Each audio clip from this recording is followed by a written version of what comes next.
everyone, and thank you for joining us in this edition of TLoS.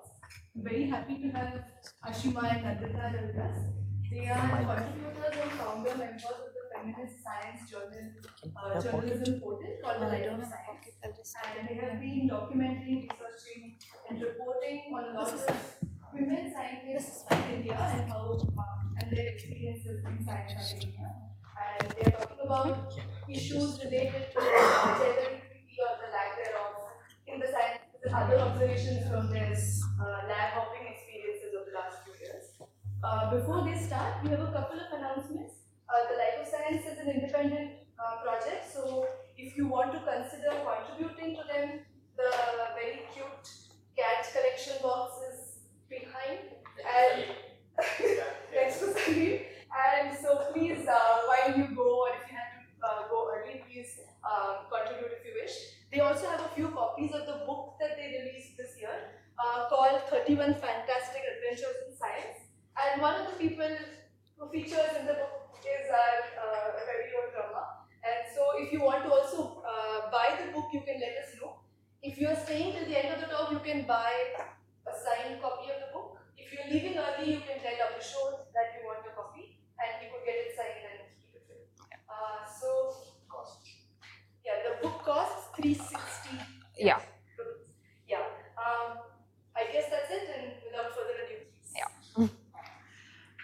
Hi, it's actually a bigger crowd than I expected. I thought maybe this would be a small thing. So thanks for coming. And and so let me start. So we're actually doing this in two parts because there were two different ways that we generally talk about women in science and the gender gap. And Aashima is going to be doing it in one way, and I will be doing it doing the first half. So I actually tweaked this talk a little bit to make it hopefully a little more relevant to a lot of you who I think are mostly from the physical sciences. Am I right? Yeah. So it's a bit, even though everything I'm talking about is more or less universal, I've tried to use anecdotes from women in physics or other physical sciences that we've talked to. I'll tell you about what we do and everything as we go on, but I just want to start off with some of these statements that if we've not heard, we may have felt when talking about women in science or the gender gap in any field, really. There is the sense that there is no gender inequality at science. It's just that there are some things that men are better at and some things that women are better at. And women tend to be more built for the biological sciences. That's why there are so many women in bio. And there's no need to really discuss this so much. So I've also heard this from very well-meaning people, uncles in the field. So I just wanted to start off. I thought that let's look into these sentences. And sometimes we hear this from people who have decades and decades of experience. So could there be something to it, or what are they thinking? So what I'm going to be doing is I don't really want to be telling you that this is the way things are. As a journalist, I just want to tell you what I have seen and what I have heard from our years of conversations with women scientists. So very briefly, me and Aashima run a platform, like Abba said, called thelifeofscience.com. So since 2016 started, we've been traveling to different institutes, visiting all kinds of laboratories all over India, and looking at whether there are women working there and what they're doing, what kind of research they're doing, and what are their life trajectories and what are their experiences like. So very quickly, these themes started emerging. People had the same kind of experiences. So usually when we give these talks, what we talk about is what we've seen, the trends that we've seen, the observations that we've made. So I'm just going to be taking you through a lot of anecdotes that we've heard, and I've tried to put it under some categories so that we can streamline our thoughts a little better. These are just some of the physicists that we've spoken to in the past years, and the anecdotes that are coming up are from people like this, if not them, the others. So one thing that that we often hear is at the entry level, the kind of attitudes that young women in science who have entered, who's just starting their careers face. And this comes from a physicist in Hyderabad. The other faculty members with me were all senior male professors who had taught me when I was an MSc student. They could not accept that I had joined as an assistant professor and will now sit alongside them in meetings. This was a problem. So this may sound like it's a very passive-aggressive kind of, not explicit discrimination, but for somebody who is entering the field to get to be shunted into an atmosphere like this can be really demotivating. And while this person is sort of mid-level now, we can imagine why there is such a strong imposter syndrome in beginners. And these are the kind of things we tend to ignore when people say there is no bias, because it's not seen explicitly. If these senior male professors may very well say that she was imagining it, but it's the kind of thing you only know if you're there. And also when it comes to scientific disciplines which involve a lot of fieldwork and observations, which I think probably does not include most of you, but a lot of physics fields, astronomy in particular, has a lot of geology, have a lot of going out there and doing work, which again is the scientific fields which involve this are usually seen as more masculine fields because we feel that women aren't cut out to do it, or because of whatever factors, it's not safe. But from our conversations, what we see is that the problem isn't with the woman, it's usually with what she's facing and the lack of support that is allowing her to do things as she should, or the best way she can. These are two different anecdotes. I was almost always alone in the girls' hostel, and trips from and to the lab in the night were a problem. I should tell you, there was physical abuse from strangers on two-wheelers. They used to push and touch and all. Another one. The only disadvantage that I found was that I found it difficult physically to carry the instrument alone. Maybe I could have done more observations on my own if I didn't have to keep asking them for assistance. So the second one I actually picked consciously. One, I want to point out that this is not necessarily an issue that most scientists have. Most women scientists predominantly tell us that there is no physical, even mechanical engineers and civil engineers tell us there's no physical. It's a huge myth that you need to be strong and built strong to carry things. But there are, of course, there are men and there are women who for certain activities may not be so accessible to. And it's important to be sensitive about this, not just for women, because this also concerns physically disabled people who may have to do tasks in science which are for no reason more difficult. I mean, we live in such a technologically advanced world. Surely it's not so hard for us to provide some way that people can do certain things easier. It's not as if this was an astronomer. It's not as if astronomy depends on brute strength. So these are things that people have faced even in this day and age. Workplace sexism and sexual harassment. I'll just let you read what you can from some of these. In companies, male colleagues have joked that I cannot do physical work, but who cares about that? I know my capabilities. If they see you're pregnant, even if they say no discrimination on paper, it's not true. This happens everywhere, not just in India. I was shortlisted for many positions, but in the final step, I lost out because I was pregnant. At first, I was not given a room. When I asked, they said I'd have to wait until one of the retired professors vacated theirs. Then I was given a room which was full of rats, and it was near the common washrooms. There were no separate washrooms for ladies back then. I had to go behind someone for everything. One of our chemistry teachers, a young faculty at the time, he used to say very abusive things to girls. He used to say that our only purpose was for decorating the class. We complained to the head of the chemistry department, but no action was taken. I met him just a few years back. He became a vice chancellor of a university. So the person who told me this is actually a senior, close to retirement physicist in Kolkata. And when she told me this, she was laughing it off.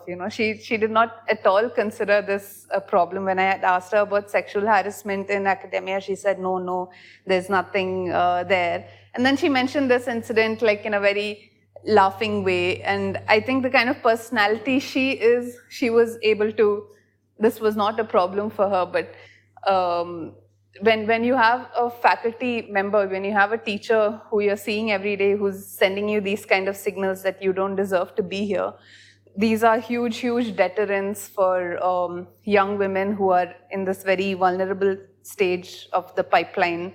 And it could be, I don't know, but we need to ask whether this could be why women drop out and are more hesitant to fight to stay in the system.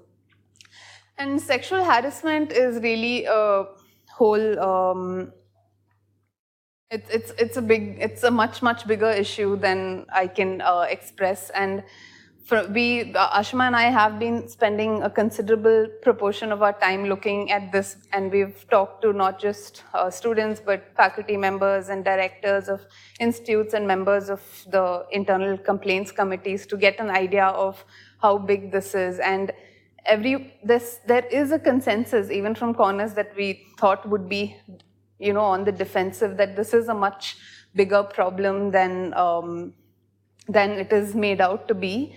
And some institutes have got wind of the situation that it's a crisis, and we really seem to be sort of at a loss about how to handle this. We were recently, in fact, we met ABBA at a conference discussing gender in physics in Hyderabad, and there was one of the workshops about sexual harassment, and the kinds of to's and fro's are going on there. It really showed that everybody was kind of clueless about how to handle things, because the power equations that, yes?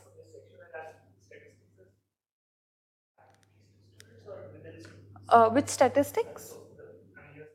Yeah, all kinds, both kinds.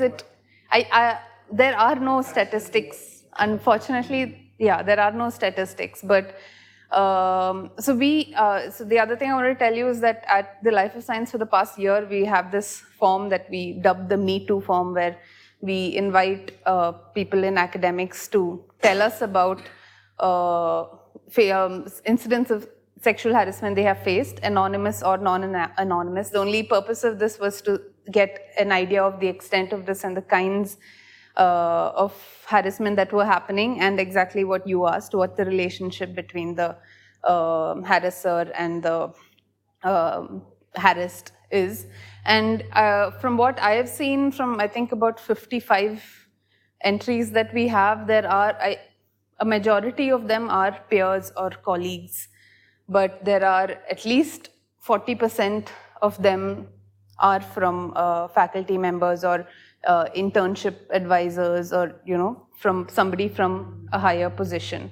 So I think it's obvious that just from the ratio, students ratio is so high, so it's obvious that there'll be more cases between students. I think that's what you're asking then. So the reason I was asking is because academia is special in that sense, because students dependent a lot on the advisor. The advisor student system is specific to academia, and there is this difference between power and yeah.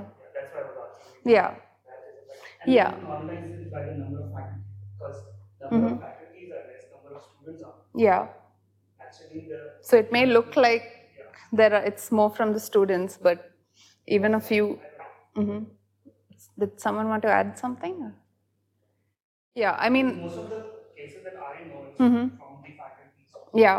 Yeah. So same thing. Even most of the cases I know, but you must be knowing from what you hear, whereas I know from what is reported, and what is reported is always from. It only makes news if it was a faculty member, or if it was a professor who's doing it. So I'm unable to say for sure which happens more. But one of the reasons that sexual harassment is so particularly toxic in academia is because of what you said, because this advisor-student relationship is very unique and has too much of a chance for this to get unhealthy. There's too much of dependence on what you need for an advisor, and most people have one advisor, so that means there's one person who's almost ruling your life for 4, 5, 6 years. And unless this person is really supportive, things go really wrong. And I also just wanted to quickly touch upon this. There is this tendency for us to pit due process against the Me Too movement. So there's a lot of people who have done so much for women in science and for gender, who are themselves against the Me Too movement because they say that there is this thing called due process, and Me Too movement is not respecting that. But what me and Aashima think is that, and I think what many of us think is that the Me Too movement is simply a symptom that due process is not going right. And from the observations in our Me Too form itself, it shows that a lot of these incidents, the young women themselves were told by their mentors or by their superiors, saying, "Listen, it's not worth it. Don't pursue it. You'll have to. It will take over your whole life. If you can bear it and go on, do it." And this is not a really nonsensical thing to say, because those who are fighting sexual harassment cases today, who we have spoken to, say that the ordeal they go through is so absurd and it's so traumatizing that they would not wish this on a junior. So there is something seriously wrong with this due process that we shouldn't be glorifying, and it's not often so easy that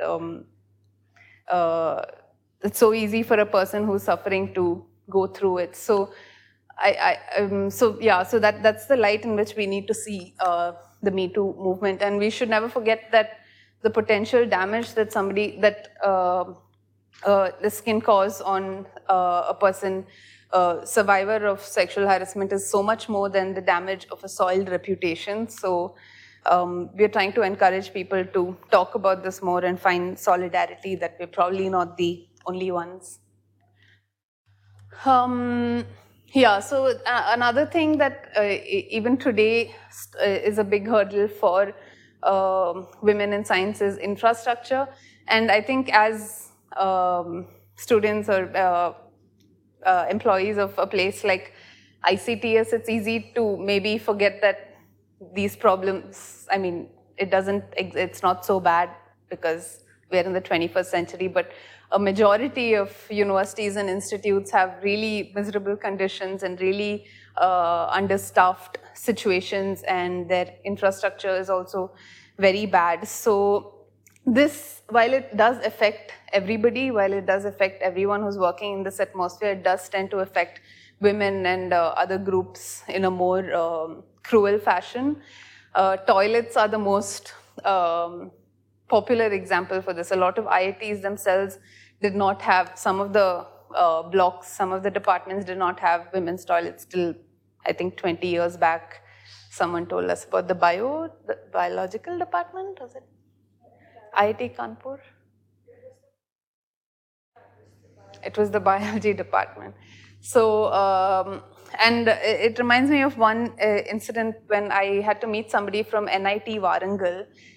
She was a civil engineer, and she agreed to give me an interview. So I landed up there, and I was waiting, and she said she's coming from home. And then she came and she told me that she's been working from home for the past 2 weeks because in protest against the condition of the women's toilet in her block, which she claimed was so horrible, and the authorities were not doing anything about it. And so she's been working from home. And later I did go and see the toilet, and I think the toilet seat was somewhere, it was full of cobwebs. There was no water, I think, that had run for, I don't know, maybe years.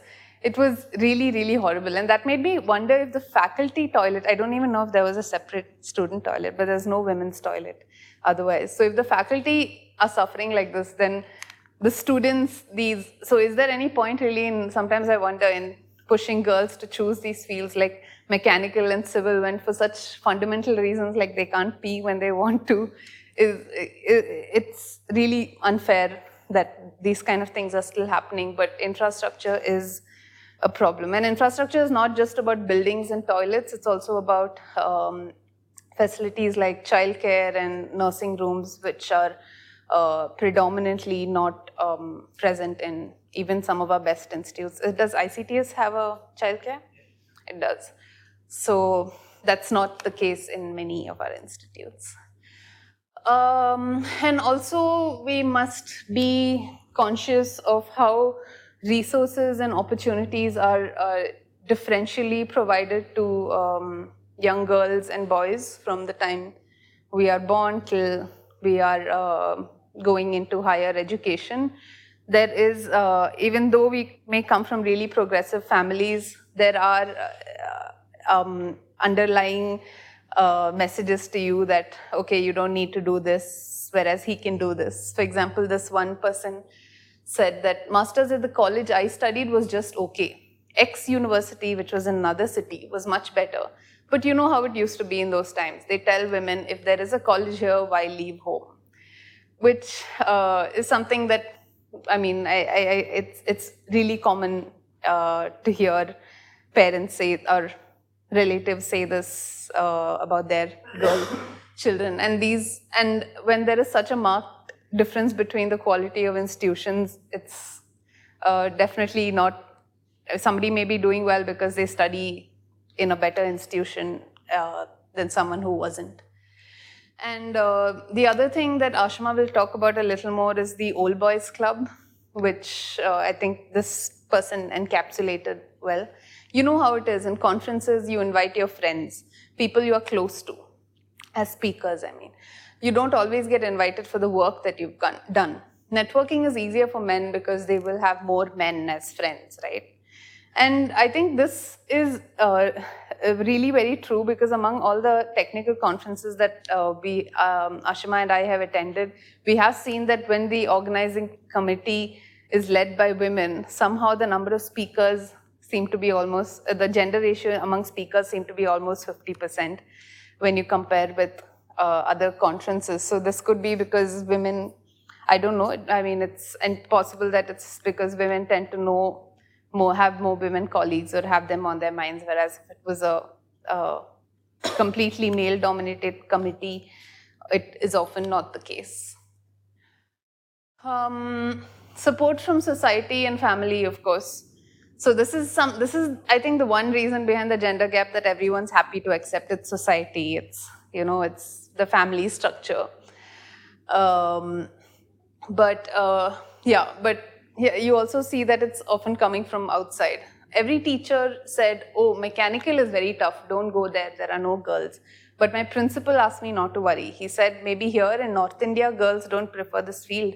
But if you go to South India, classes are filled with girls. So very often the thing that turns a scientist's future is one person or one supportive family member, one supportive teacher, which shouldn't be the case. We shouldn't, and everyone does not have this one person. Not having children was a conscious decision for us. We wanted to focus on physics. People will find that crazy for now, but at that time, my friends also had similar ideas. Somehow, this younger generation does not think in this way. If I had children, I would not have been able to go for postdoc. I mean, there's a lot of things we can talk about here. I mean, I don't necessarily think it's true, but I think what she was trying to say is that considering the support structure we have in place, it is easier to do science if you don't have children. We can maybe talk about it later. So just nearing the end of my part of this is just to address this tendency to believe that we see, I mean, to think, to question why we see less women in the physical sciences than in the biological sciences. And while fewer and fewer people are saying it out loud, there are still people that believe it's because girls are less good at the physical sciences than in the biological sciences. So it's a matter of aptitude. That's why they're not getting the ranks and getting into through the entrance examinations. But studies have, specifically there are studies that were done, okay, so the first ones, if you look at the CBSE rankings or school rankings, clearly we can see very often that girls are outperforming boys. So it's not that they're not good enough. And even in IITs, there was a study, I think this was IIT Delhi or Mandi, I can't remember, but it compared the performance of girls who had got into IIT, the girl students of IIT JEE, and compared their performance to boys who had gotten with similar ranks. And almost overwhelmingly, the girls were outperforming the boys of their rank. So this definitely seems to suggest that there is something, there is something very flawed with the JEE system, and that is selectively seems to be a better fit for boys than girls. Yeah, so you mean the study? Yeah, sorry. So they compared the performance, the college performance of girls who studied in girls who are studying in IIT with boys who also came in with their similar JEE rank. So if there were two people with 250 rank and 251 rank, and another girl 700 rank, and a boy also was around the same rank, they always found that the girls with the same rank, even though they performed the same as the boys in JEE, once they get in, they're performing better. While they're studying. Inside an IIT. So they're able to perform in IIT even though they may have got the same rank. So, yeah. But you mentioned something about this bias has something to do with the like how many girls are getting into JEE. Something to do with there's some problem with the system, and that doesn't define this because of the fact that if two people are of the same aptitude, one can do better than the other. It's fine. Yeah. But the number of people who are getting into JEE can be a completely different issue. Right? Yeah, but what this is trying to say is that if there are a boy and a girl in IIT who have got the same rank, the girl seems to be better, doing better. Okay, so two people of the similar caliber, once they get into, some person is doing better than the other. But how many girls are getting into JEE and how many guys are getting into JEE has nothing to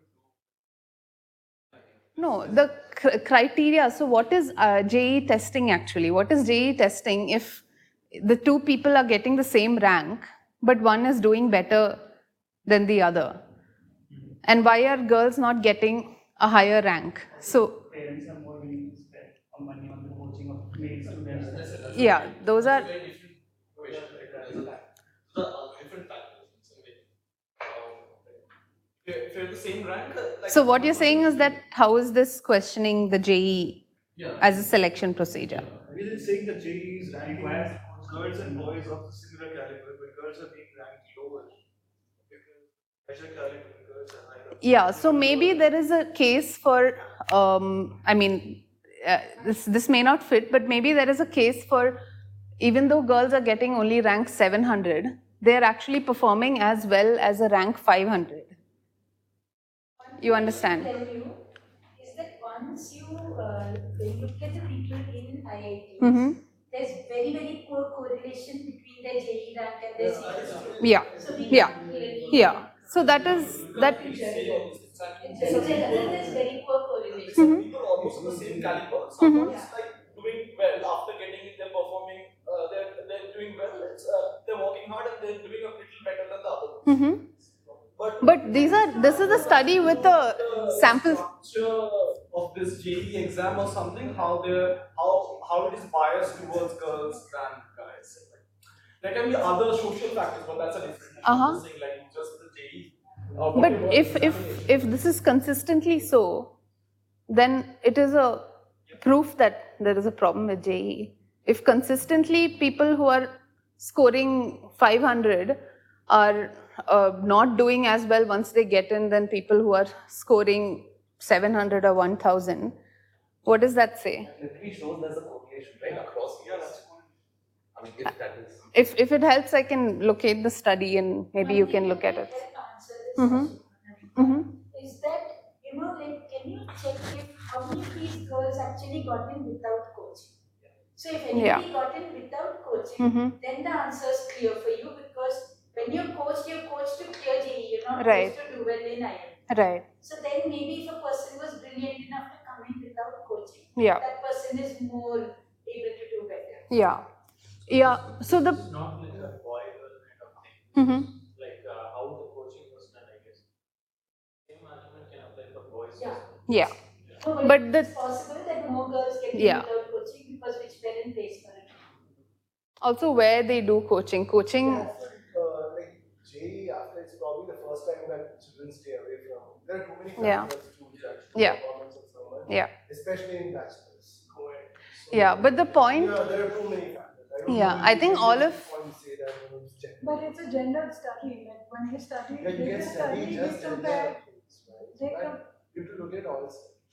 Yeah, but all of this is pointing to we need more studies, not just gender. We need studies about who's getting in from where, what kind of places, the kind of coaching that are getting in. And there's a big problem that JEE, the board, does not want to participate in any of these studies. So they are really, really hesitant to do more of these studies.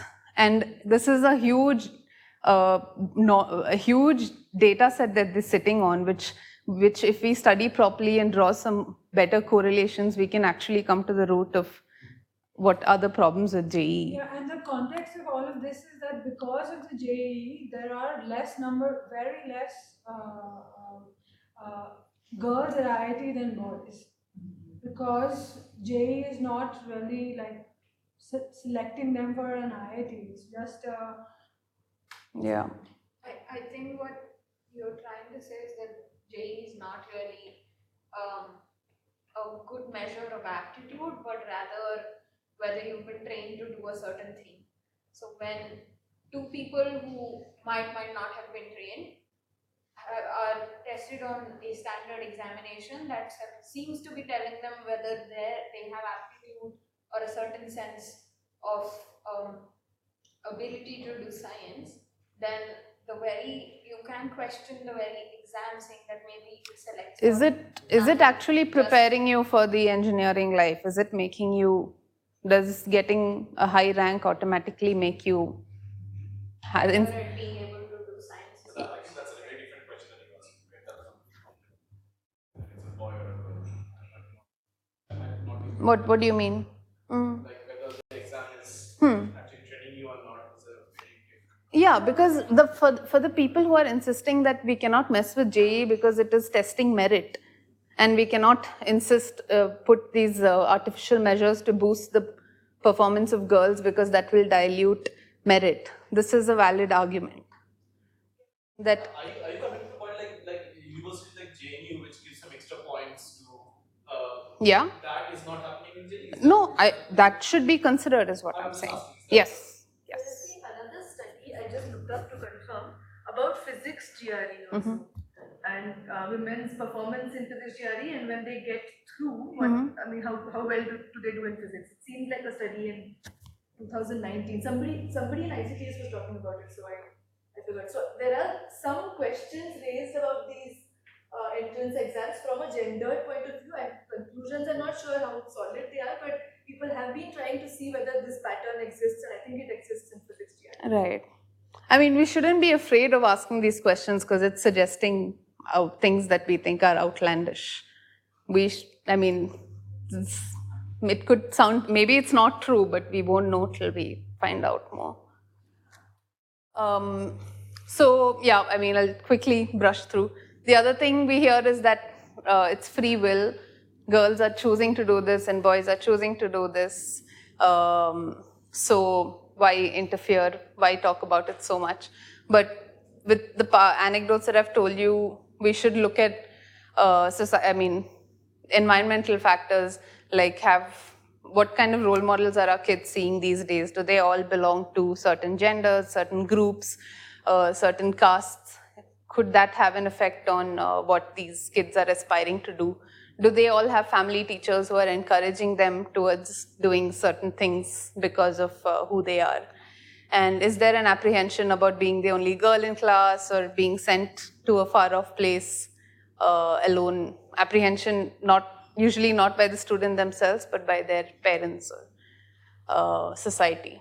And yeah, so maybe that's why, are we looking at physical sciences as a masculine field? If we think of a physicist, is it usually a man that comes to mind? And yeah, also before I end, I also want us to re-look at this assumption that the biological sciences are doing much better, because if you look at the two of the last institutes that Aashima and me visited, TIFR Hyderabad has 28 faculty, of which I could count only 2 women, one of which was in physics and one of which was in bio and 0 in physics. So it's really not like if one person drops out, it would be 0 there also. So it's not like the biological sciences are a lot better. IIT Kanpur, in the biological department, there are only 2 out of 20 faculty, and physics has 3 out of 42. So it's really not a question of discipline as much as we keep saying it. And so for those of who say that the gender gap is because women are more cut out for biological sciences, then why are we still a minority there too? So I think that we should move on from these set notions in our mind and acknowledge that all inequalities that exist in society exist in science, gender included. Some humans are good at some things, some at the others, irrespective of gender. And there are women who are interested in all fields of science, yet many are not making it to influential positions. So why is this? And yeah, I hope we can talk about some of this in the Q&A. I want to call Aashima for the rest. Yeah. Okay. Do you want to play the video now or later? Actually, just go. Not the video. Video sounds.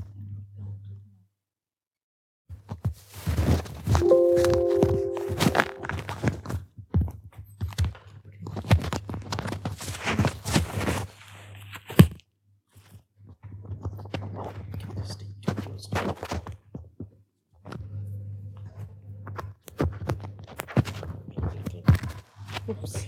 Did it break?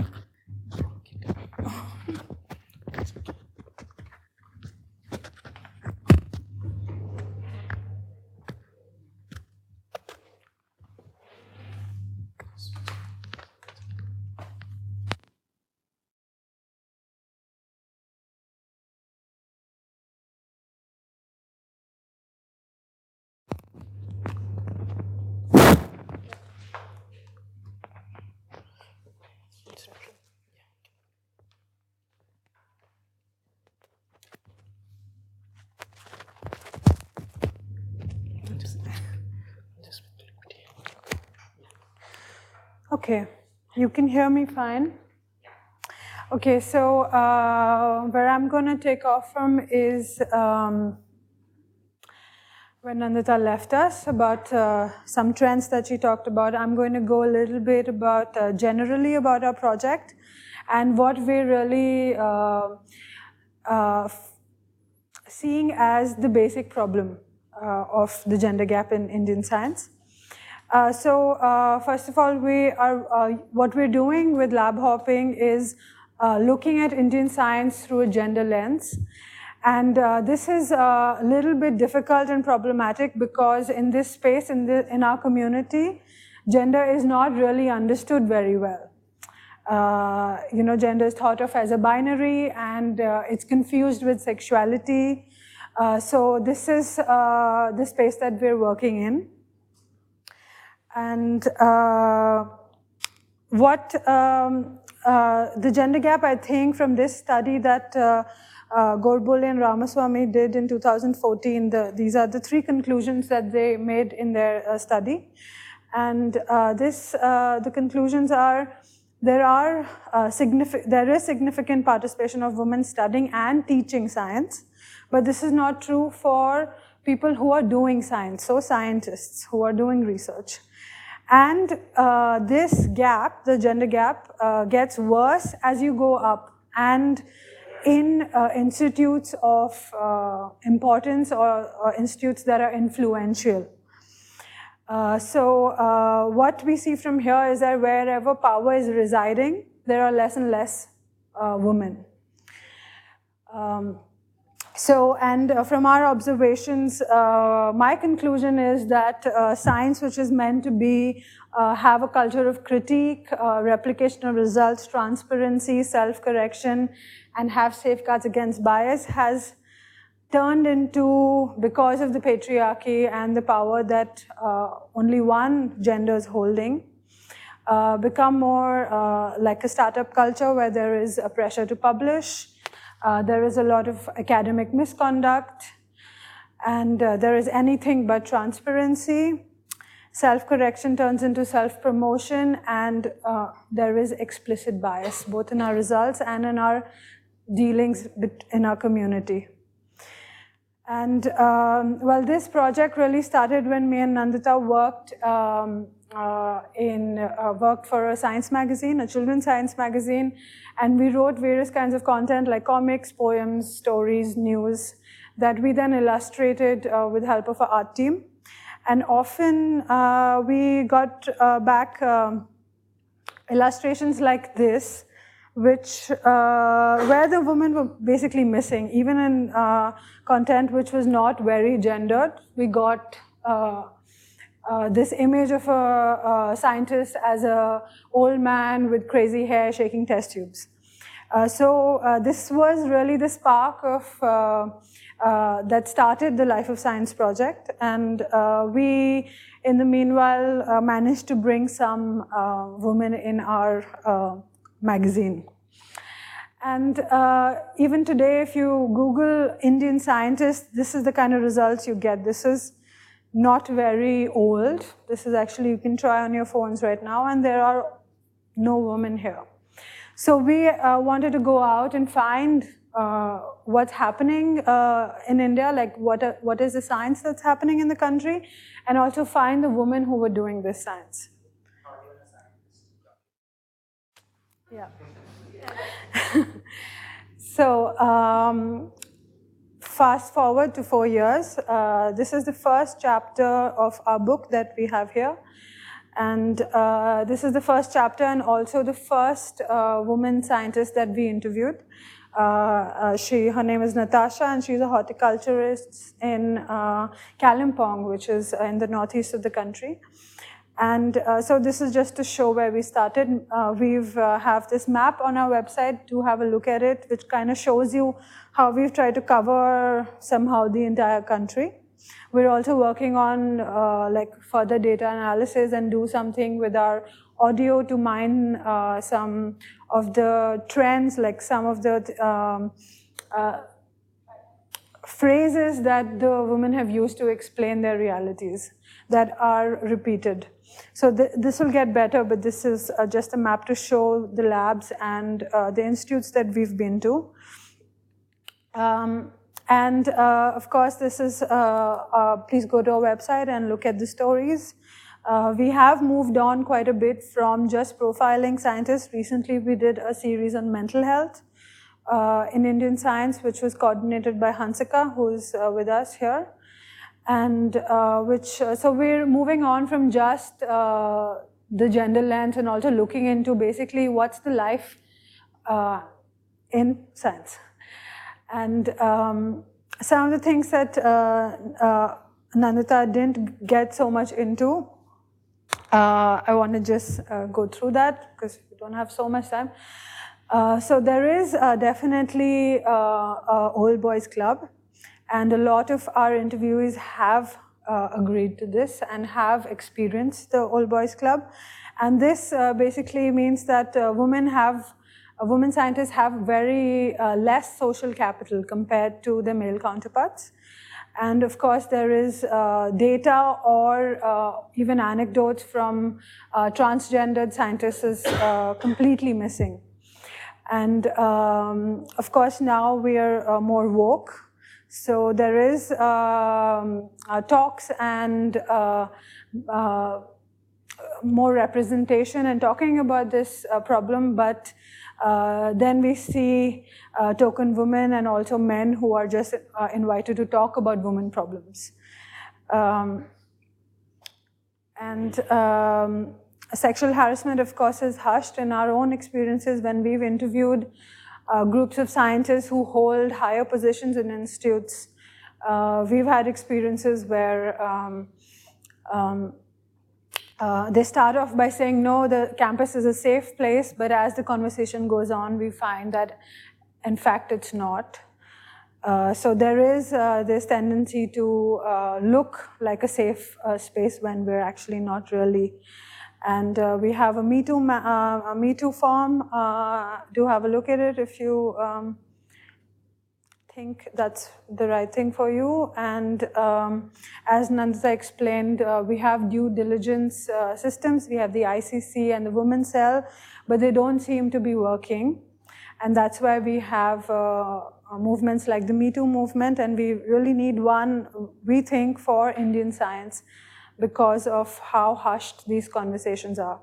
I did this go to the police statement because very often we're hearing, because the due diligence is not working at all, even the faculty who is on ICC committees, they're telling us that students should rather go to the police because the perpetrators are not afraid of the ICC, but of the police they are afraid. So this is the attitude where we're really like not left with, those who are harassed are not left with any options. There's also something to be talked about, because it's not, of course, only the men's fault. There's also women in power. Yes?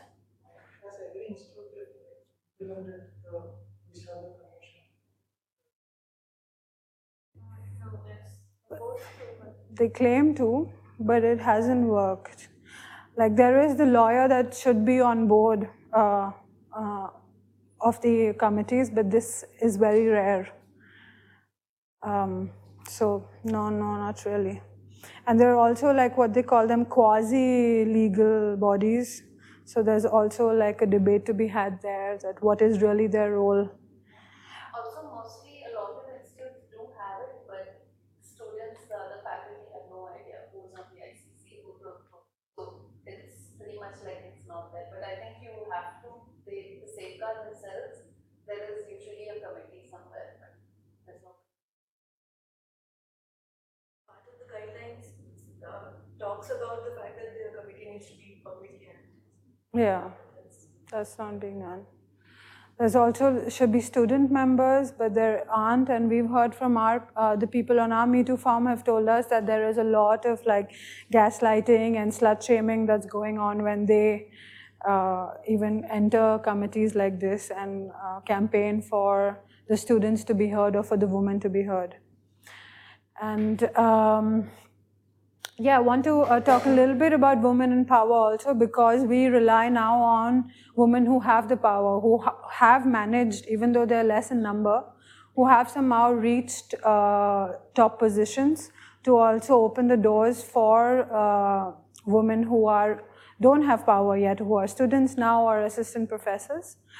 And sadly, we often hear the phrases like, don't call me a feminist, I'm not a feminist, I actually love men, things like this. There's also the spin of not all men that's being used. What about men who are harassed, and this kind of whataboutery that's going on, which doesn't help. There's also a lack of sisterhood, which we really need, which we're really trying to do with our project to kind of bring women together and start talking about these things, because we will need, going forward, allies and also women who have power. Yeah? Segregation is a good solution. Segregation of Like this, have a group of females to fight. Yeah, I think there is a space. I mean, of course, we have to do it universally because it's a bigger problem. But there's also, because there is so much bias in society, we also need to create safe places where women can talk freely about. I think not necessarily physically segregation, but it is the reality that a lot of women find more comfort and really rely on women colleagues. So having a sisterhood helps. It does, and I don't think that a sisterhood necessarily has to be all women. No. It can be a male who's also there as a support, who can be part of it. I mean, we cannot deny gender. No, it's not a term like just because there's the word sister. Women have brotherhood. I think he's asking, can a man join the system? Yes, of course they should. Yeah, but then men also often have a lot more power than women in the same position. So we also have to be sensitive to that this person is entering a room but has a lot more power. And usually what happens when a person like this enters, the whole focus is directed towards this person. But then you lose the point of why you're doing this. So I think it also makes sense to create a place where even the minorities feel like they are heard. And once we can collate experiences and opinions. Personally, I have found some use in having groups that are, women only in some sense. It's not like a boundary, but I have really found that personally I find more solace, and the fact that because the situation is kind of hostile, not as a permanent ideal solution, but hopefully there'll be like more open conversations without, as you're saying, segregation. But until the point that we reach there, I personally find it a sort of a comfortable place for me. So I imagine that it might be the case now. Not sure. Somebody offered an analogy to me. Universal problem, then it's a problem of Yeah, for sure. Yes, but that's the ideal, to have everybody in the room and have everybody heard. But this is not what really happens. There is power dynamics there because people come from different places. And powerful people often bring the attention to themselves because they have more power, simply because they have more social capital. So if men can have all the social capital and benefit from it in awards and positions, then why can't a bunch of women get together to talk about what needs to be done to be represented more? I don't think there's anything wrong with that. Somebody has offered me an analogy of, can you have employers in the workers' union? Can you have faculty in the students? Yeah, it's the same argument. It's the same thing as segregation. Yeah. But it's not like it's the reason why there's power imbalance. Yeah. Yeah. I mean, you cannot deny that the genders are different from each other. They are. And because there is some similarity between individuals, there needs to be a space where they can discuss what their realities and what they need to do to go on in this unequal world just by having each other. If a person who's not with the similar identity will not have anything to add, can possibly have a lot of problem. A better analogy than employers in the students' union is Britishers. So there were lots of Britishers in the freedom struggle, and it worked quite all right. Right. There were people who believed from the British side that we deserve freedom. So that can happen even among men. Yes. I don't think we should ever make a boundary that there are no men enough. If it does happen, there are a lot of men themselves who can get solace from sisterhoods, because it's likely that masculinity, hyper-masculinity makes men suffer as much as women. So I think that in our sisterhood, nobody would say that no, you cannot cannot join because you are a man. But if you are having problems that the patriarchy is making you suffer, patriarchy doesn't affect only women. So I don't think it's about a boundary. No, one doesn't have to be a victim to support a cause, right? Of course not. That's not what No, but that. There is a space for this kind of support groups for people who have undergone miscarriages or people who have mental health problems. There is a strong case for having a support group of people like that. And like we don't realize this, but also in rooms like this, we've done some women in science sessions. We do generic like discussions which apply to everybody because also the men need to be in the room. But then we have separate few sessions we've had men walk out. Then the women really start talking because you may not realize it, but this is true. Like women feel safer when there's just women around. That's like minority things which can be explored. Sometimes when we have when it's a session with school kids and it's a co-ed crowd. I saw this in Chennai. I know with Bangalore, but in Chennai I did this one session, and when it was a co-ed group, the girls barely spoke at all. These were middle schoolers. But we shouldn't support that either, right? Support what? By this we are kind of accepting that they are not comfortable in a co-ed system. I'm not saying accepting it, I'm just telling you what I saw. I mean, I would support it also because we need that, because otherwise you don't get hurt. Yes? Did you put your hand up? No? Okay, sorry. Yeah, can we move on? We can discuss.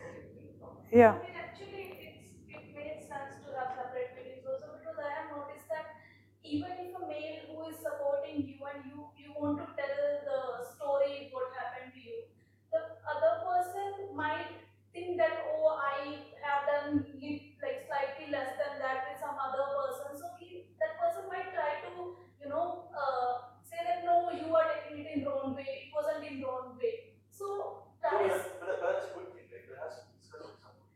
No, it has to be discussed, but sometimes it's not just about the discussion. It's about like it had happened to you and you won't like. I think everybody here is sort of underestimating shared trauma in some sense. Why women's group who have only women inside a room talking about something is also because of shared trauma. There are more women who go through abuse every day than there are men. Talking to men about abuse might not be as comfortable as talking to women. I know, I mean, I've come across so many of my friends who prefer to go to only female psychologists, whether they're gay, whether they're women, or whether they're even men. Simply because when they talk about sexual harassment to a psychologist who is not a woman, they just do not understand. They just have no relatability. There is no, they will say things to you that are supposed to console you, but what you really need is for someone else to understand what you've gone through.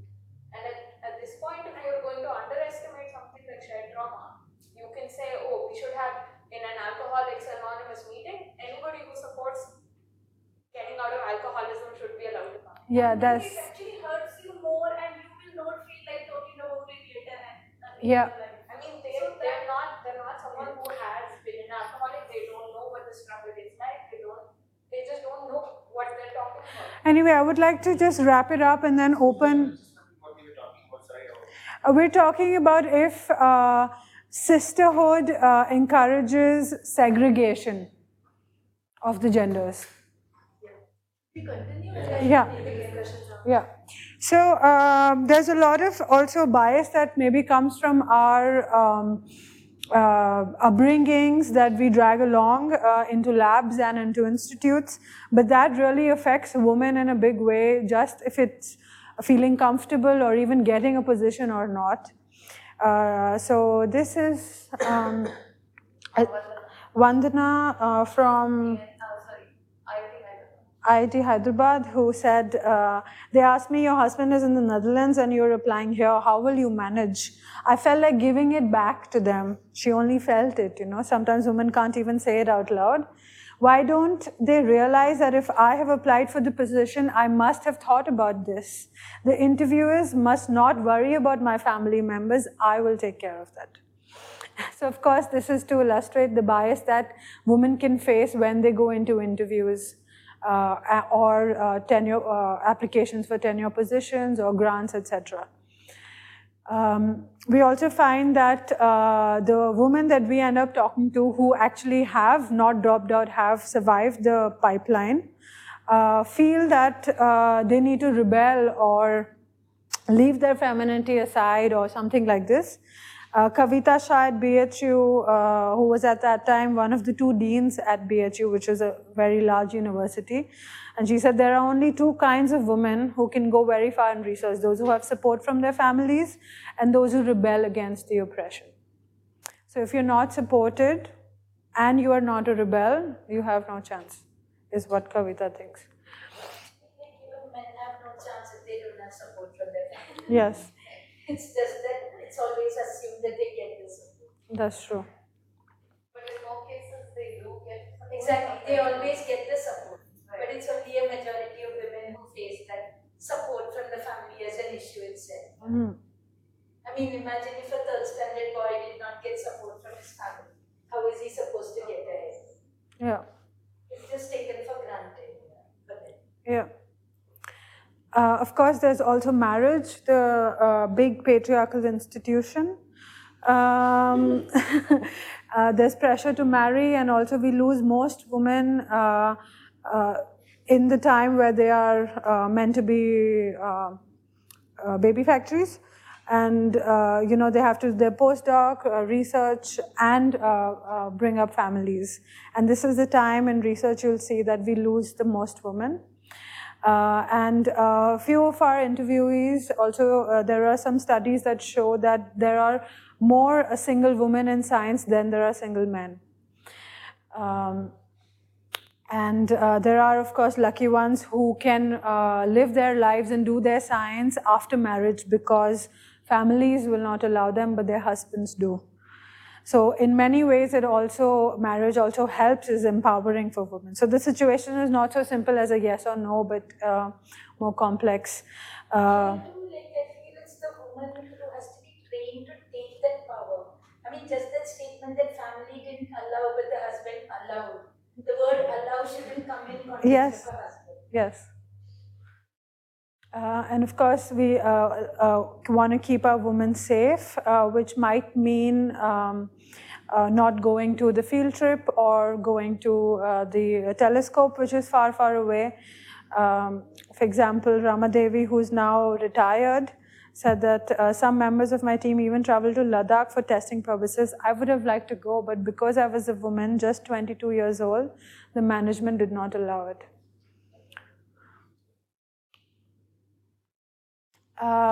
So spouse in science, one of the tools that women are using to get ahead in science is also marriage.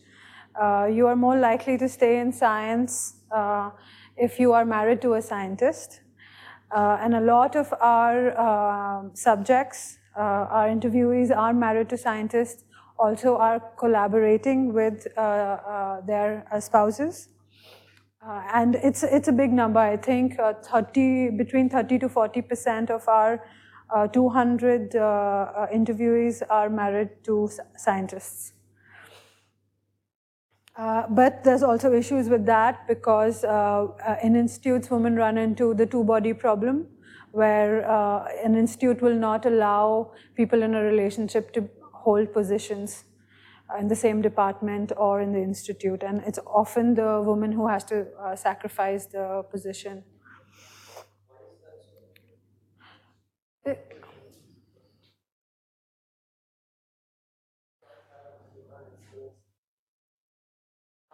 You mean why do institutes have this rule? I think it is something about conflict of interest or something like this, because they think they will gang up together and influence something.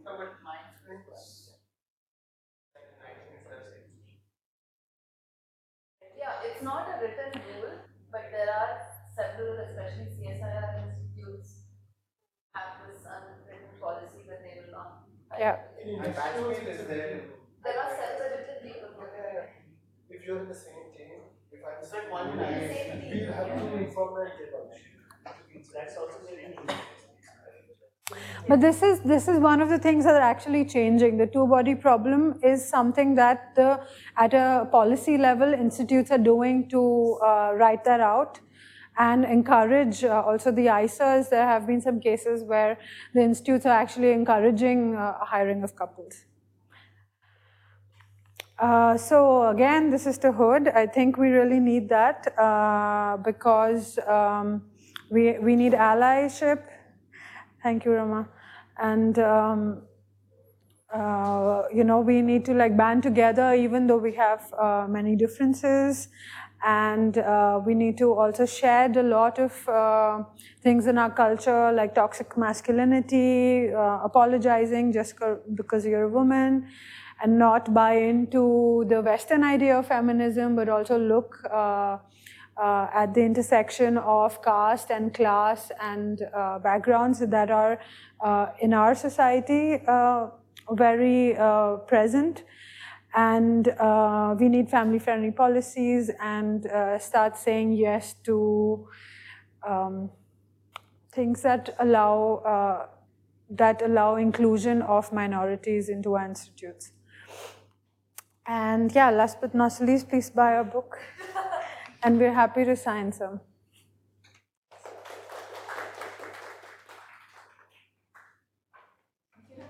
Maybe 15 minutes for any questions or any comments.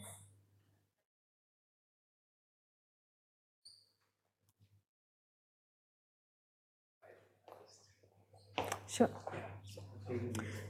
You can go to. You can keep the books outside. Oh, just a comment. I have been asked the same question. Interview your mind doesn't work. Okay, that's good to hear. And what did you answer? Okay. We can take a book later. Yeah, thanks. Regarding that, I think, again, I don't know whether it's a man and woman thing. It's more like an interviewer asks whether you are, like how stable you are. There was a situation where someone was asked whether, like, you are living in, you are applying here, your husband lives in, is living in Netherlands. So, Julius said, like, that's kind of a question that was asked to him also. Like, I think individual generally looks for how stable you are. Like, they ask multiple questions, like, not just about this, but about different equations, and they ask multiple questions. See, but then you are now assuming that we put this because we heard one instance.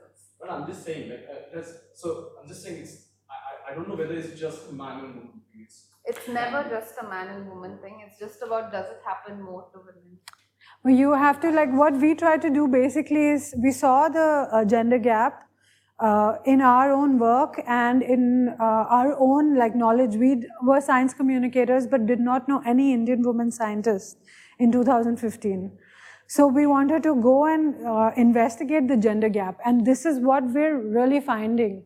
So these are, like, something has to explain the gender gap, like why the women are, you can't deny that there is no gender gap because you can see it in your own institute. So you have to credit these women who have, if they pointed it out and told us, it's probably out of a feeling that their colleagues have not been asked the same question, because nobody likes to complain, especially women scientists hate talking about being a woman in science, and they don't want to talk about any problems they have.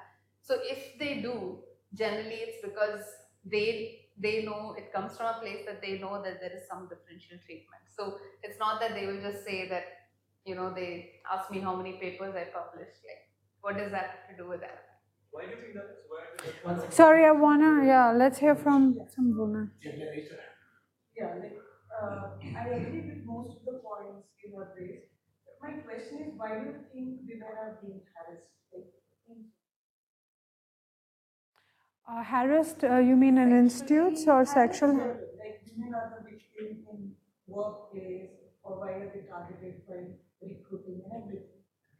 I guess it's a power thing. I mean, harassed, if you're talking about, you know, harassment, like sexual harassment or maybe academic harassment. Yeah, I think that is it's never an only gender thing. It's not just about you're a woman, so you're more likely, but it's more about the power. And in our societal structure, generally, men have more power, and our superiors tend to be men. So it's just, I think it's about the power imbalance that causes the chances of women to be harassed more. And it's not just women who suffer. Sometimes there are upper caste women may be having a better time. You have more privilege. Even if you're a woman, maybe you are being treated better than maybe a Dalit person in academia, even if he's male. So I wouldn't say that it's only the fact that it's a woman, but yeah. It's because of the power balance, I think, between the genders, not between two individuals or men and women, between the genders, because our history has been like that. To some extent, I feel that women to address our problems, we don't feel very open to talk about it. Even in front of some women, first you want to have a connection and you start talking about it. And this is how we are raised right from the beginning. Yeah. And that is what like many men are questioning, why women are given privacy when it comes to addressing your problems or not. So that is why I asked this question, that why you think that women are being harassed. I think that's why, I guess, it's the same reason more women are harassed on the streets than men. There's a feeling that there's a lack of fear and there's an impunity. So that is also something which we don't know how to handle at that point. Suppose somebody is throwing a random statement on you when you're standing or you're walking. Right. You don't know how to handle that situation. Maybe if you have enough power right from the beginning, just like the men handle the situation, you can handle it much better. Yeah. But first of all, you have this tagline in your mind that you're physically not that strong. So you cannot handle that. If you become very vocal, then also people will be like, okay, this girl is not very, a normal or a shameless girl because she says all these things. So that notion, it starts from school or from a very tender age, which we don't realize. After some time, we start realizing, and then we start putting, these notions of we're using the stereotypes to actually push the woman out. Yeah. What's going on? Just a request, raise your hand if you want to ask a question. So I keep in mind who are. It's okay. Let's try. So there's an order.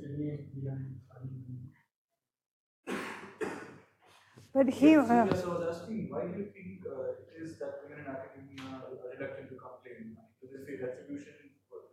Yes, there's a lot of backlash.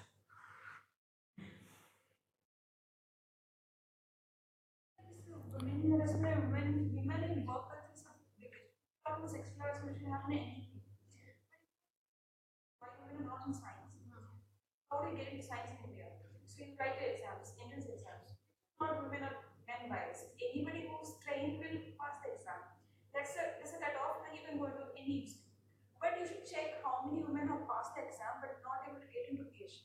So that's where the interview comes. Yeah. That's where the certification comes.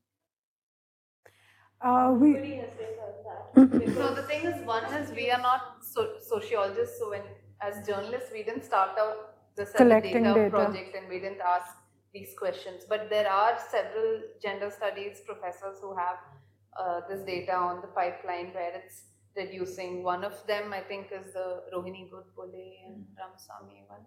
Yeah. So if you write to me later, I can send you some of these papers. If you want to address an issue, it will be very good. If you are actually looking for this type of data, and then you should point out, then we have a solid evidence. Right. Yeah. And after that also, it doesn't stop with PhD. After PhD, that's no entrance exam. That's the point where you get married, get children. It's about influence at that point, like So it's about how people pass the exam, how people drive to PhD, and how people stop there. Yeah. These type of data you can get, and then But you know what? This is what they've been like. These a lot of these sociologists have been doing this. So there are books written on this. These studies have been done. There are data. That's why I said I can share it with you. There are entire books with this data. No, but so what it's she there. was asking, or maybe I misunderstood. In specific, you're asking about what happens between the exam and after the interview. Yeah, that's why you lose, right? Because that's why people can hold like you're when you can't go exam. She said exam is probably before the bachelor.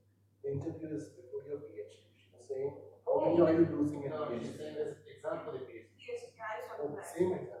Yeah. Sorry. Okay. No, but then like with things like interviews, I would expect that there's this thing of, they were just not good enough. But that will happen for any men and women. Yeah. So you'd say that the distribution of saying they were just not good enough would be the same, or if it's biased, you'd know from the data. Yeah, but this data is there. Who's next? I was curious about cases, stories I've heard from my colleagues where female advisors have stopped their female students from getting married during the PhD, saying, "Oh, I don't want you getting distracted, dropped out." So, since we had a person come to our lab as a postdoc candidate, and she was surprised to see that so many people in our lab were married. Like, what? This is normal. Oh, so really? In your lab have kids. And she's like, "No, our advisor does not allow it." So, have you encountered such peers? What are their perspectives there? Like, is this they're very aware of, oh, the system is harsh, therefore I want you to stay as a scientist? Yeah, it's so I can talk. Have empathy for this students and saying that old people have different priorities and you should be able to choose. Yeah.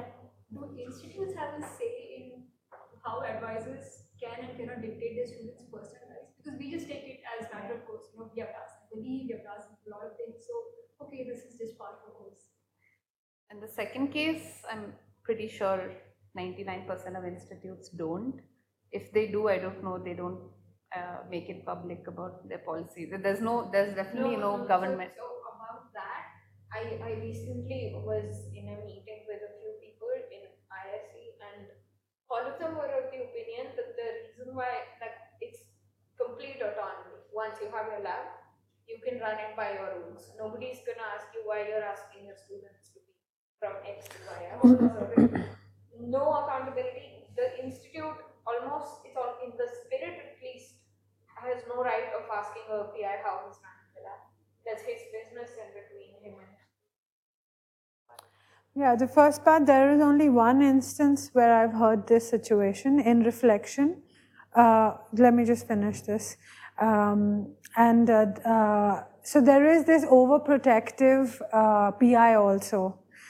This we've seen quite a bit. But now this person who I met at CMC in Vellore, she said that I learned from a mentor to draw the line of advising the students about personal things, because in an institute people are coming from different cultural backgrounds.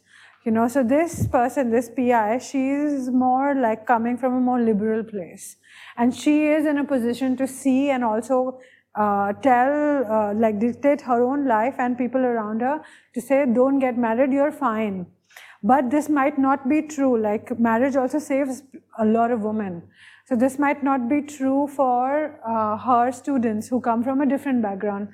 So she told me that she had to learn this to draw the line of what advice to give and what advice to not give. But this comes only when you reflect your own position.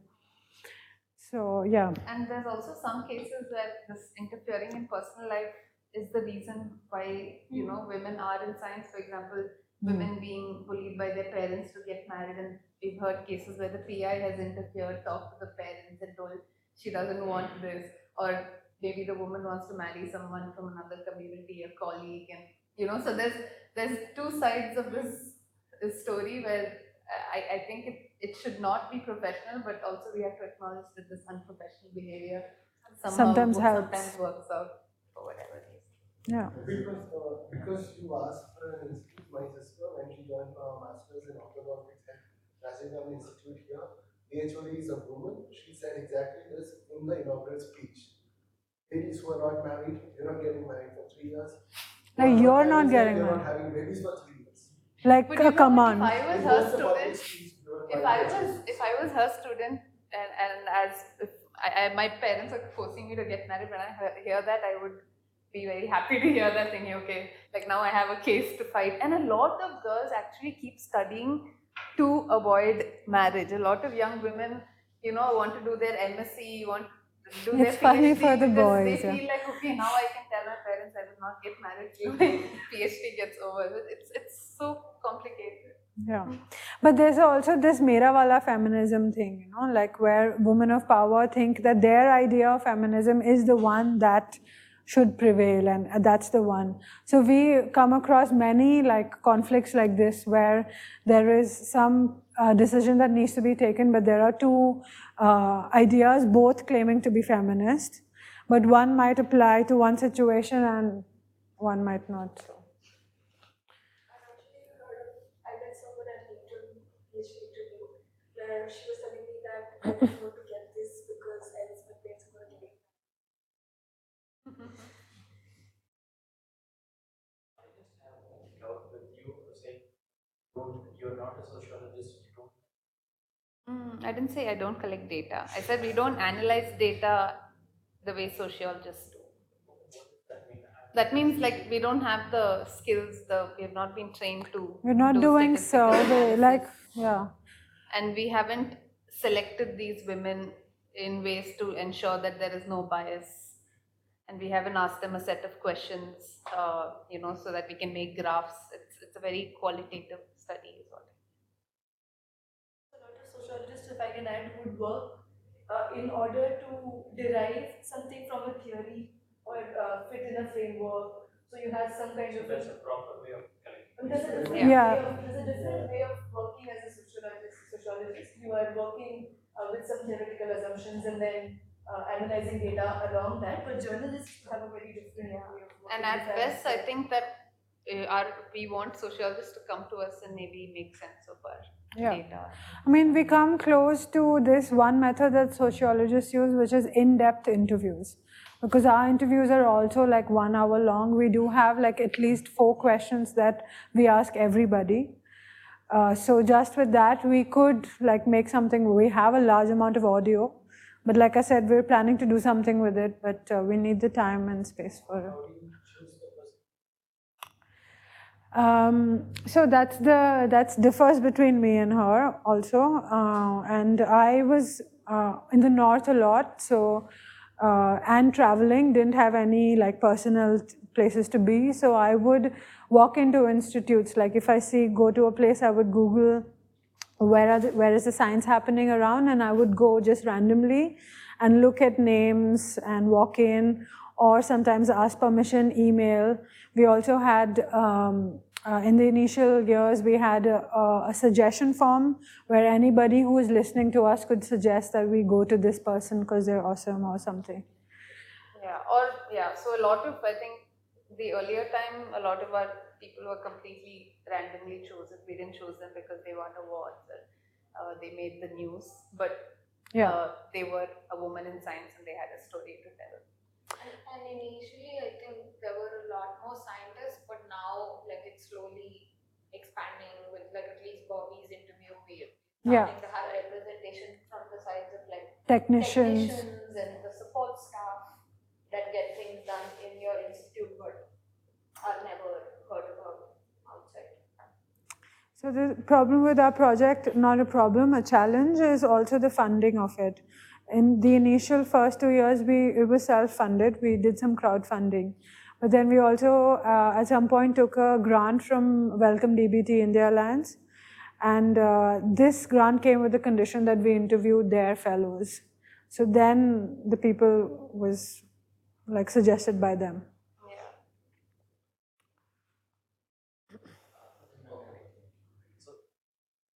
Thanks for coming and presenting.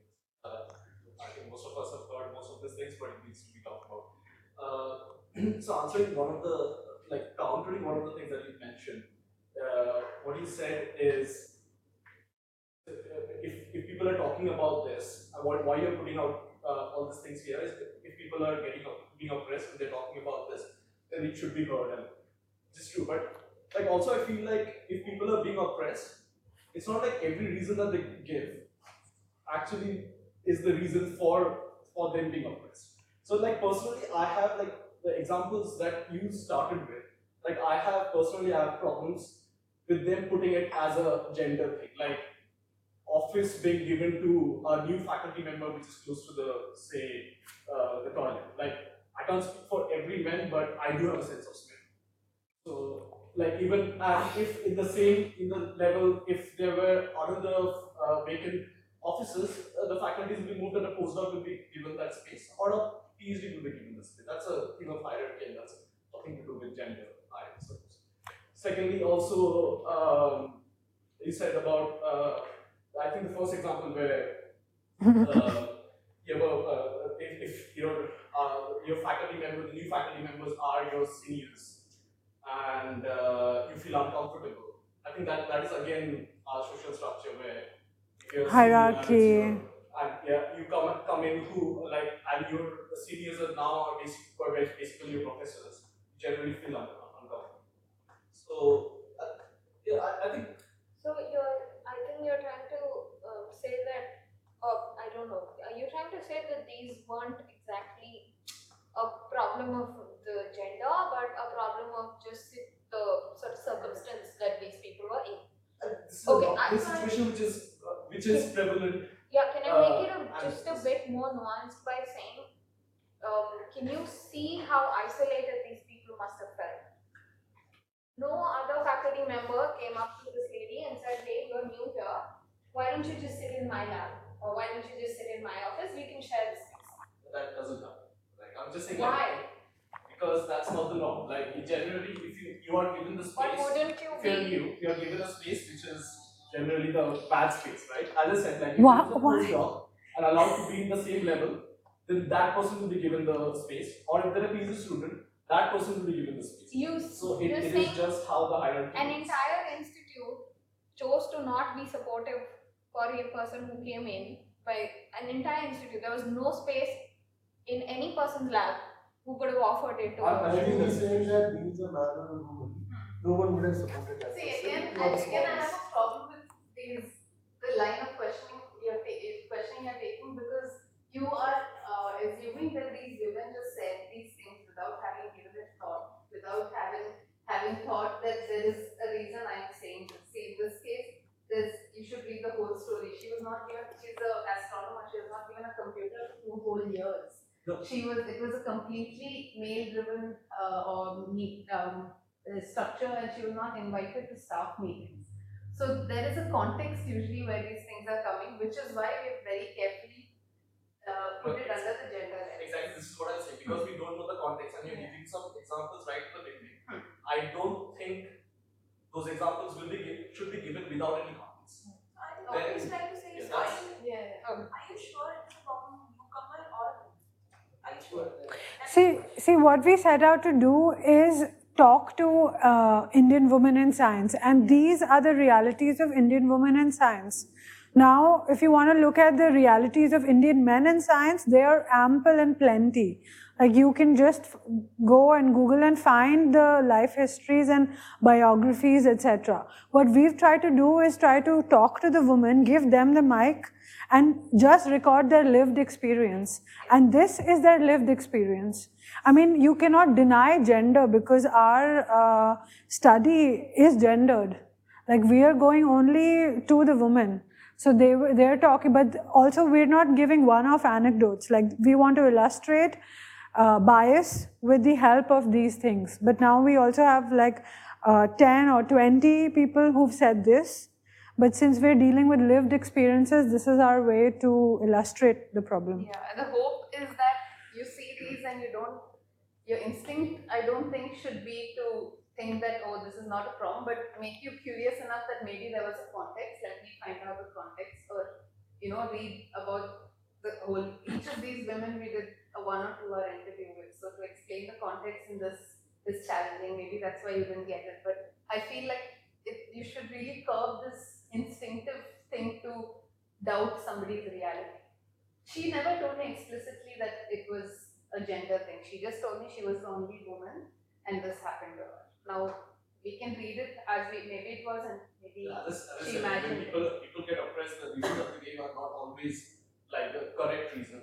So, like, say there are many poor people, and they might say, like, the poor people in Assam might say, like, oh, the NRC is required because there are a lot of Muslim immigrants, and if they remove them, we will get better facilities. So, will you take that and put it as an example? No, so, I don't. There might be a context. I'm just saying, like, whether when you're putting something without a context, then people will take it as a face value, and they might like contest about it. Yeah, but I think that it's also this NRC analogy. I think it's important to acknowledge that poor people think this way.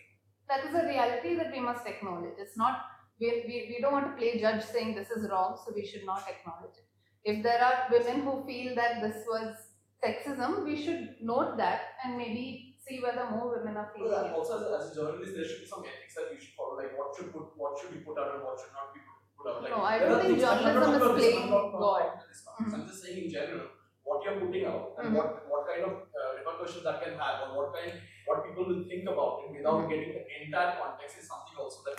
The thing is, the context is available for you to see also in studies that have been done by various sociologists that have worked with women in science. So they have also done a gendered study of science. All of this work we are also looking at. Actually, it's informing a lot of our work. So this data and statistics, etc., we are doing that too. And I mean, this is what you have seen today is just examples to show you what we've seen and come to the conclusions. But behind this is also a lot of work of doing a lit review, doing like lots of background research also. We do that.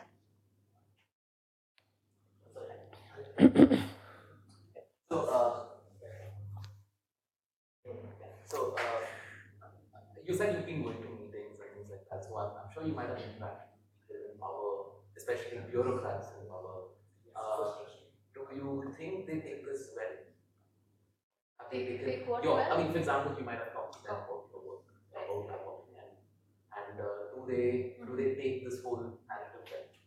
I think it's again, when we started the project, it was more of a science communication project. So we were talking about the research that they were doing and trying to explain big science in accessible and colorful ways, collaborating with scientists. So that, and of course, it was women in science, which is a very fashionable thing to discuss. So then the encouragement was amazing from all people. Everybody was appreciating what we were doing. But then when we started, pushing it a little further and started, calling some out questions and talking about, we became slightly more political in that because it became apparent to us that we were doing a disservice by just trying to force objectivity into this kind of storytelling. So when we start questioning things that were problematic with the system and problems with the power dynamics and the sexual harassment crisis or the mental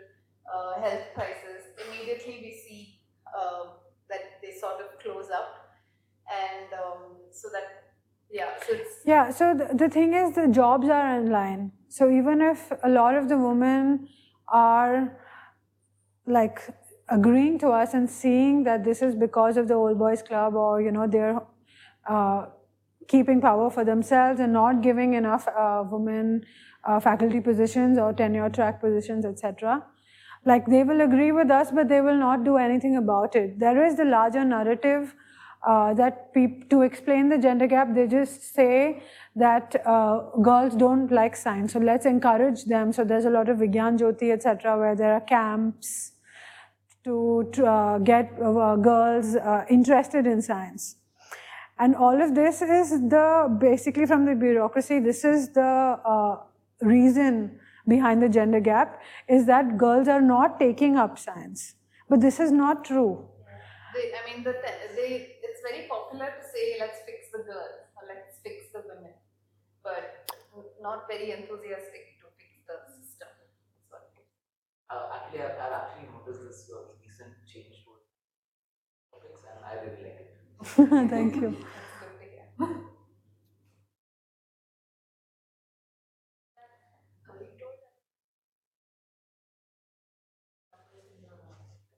Not all the ICs. I know of one of the ICs. Actually, two, yeah. Kolkata and Pune. Yeah.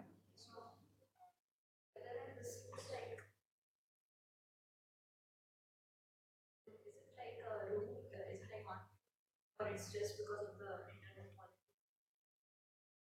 I mean, I don't know if I agree with.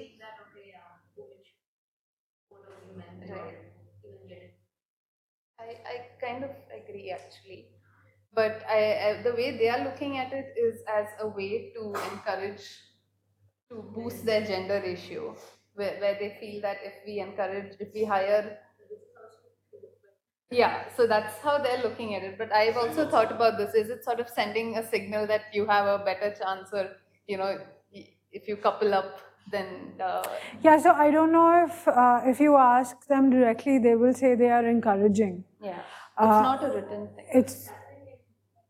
Yeah, but there is criteria of who should get a faculty position, and there is like some tick marks, some checks that you have to do, like a certain number of publications, certain number of experience basically. And if the person meets the criteria and if they can help out the family, they're doing that. So it's not that they are choosing lesser people because of this. They're also looking at the criteria very strictly. They continue to do that because they are not in position to hire people who they're not confident with. Because, yeah, faculty positions are valuable. I don't think they would make that choice. Just in interest of being fair, I just wanted to ask, so I've been to a lot of awareness workshops, like back in my college we had a lot of gender awareness workshops and everything. And the thing that comes up are all the negative aspects of like gender wage gap and biases, implicit biases. So do you think that's kind of demotivating women also, which might kind of lead to them not pursuing what's the use if we're just going to come across so many hurdles to get something? You're a better person to answer this. Would ignorance be bliss to a certain extent? What do you think? Did you feel demotivated?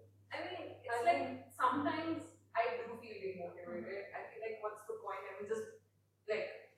Is it because things are bad or because you heard that things are going to be bad? I've heard that things are going to be bad. Like, academia is a lot of... it's a pressure in general.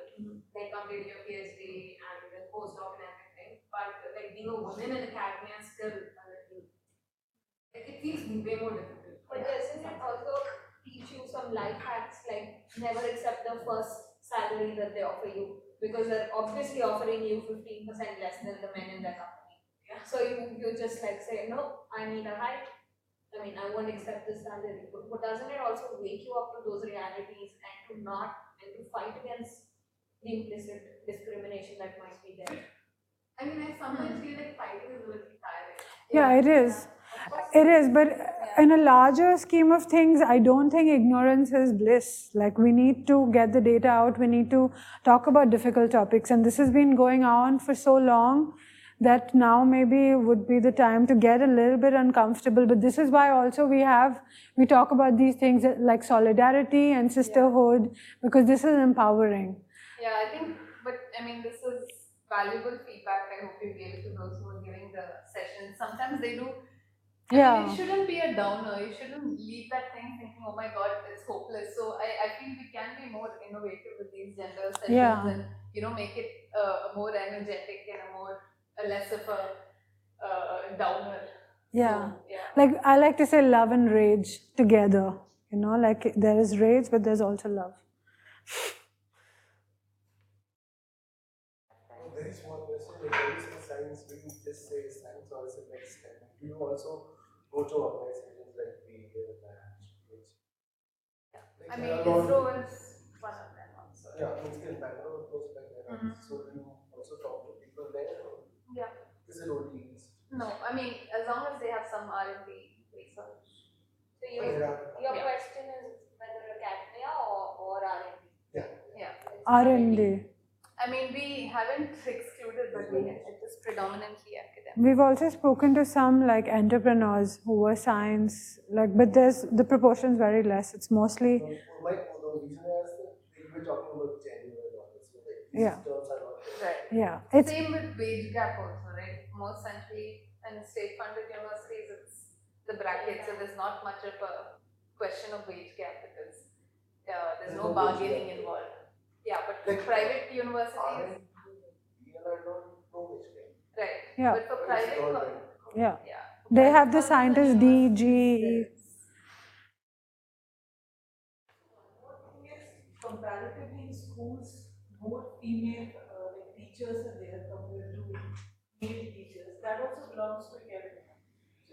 Not a general notion in academia as such, but in research, the statistics says just opposite that females are very less compared to males. I think usually when we say academia, we refer to higher education, not so much school education.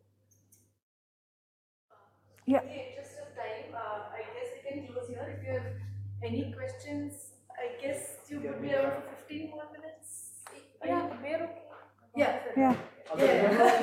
Please remember this direction box and also this.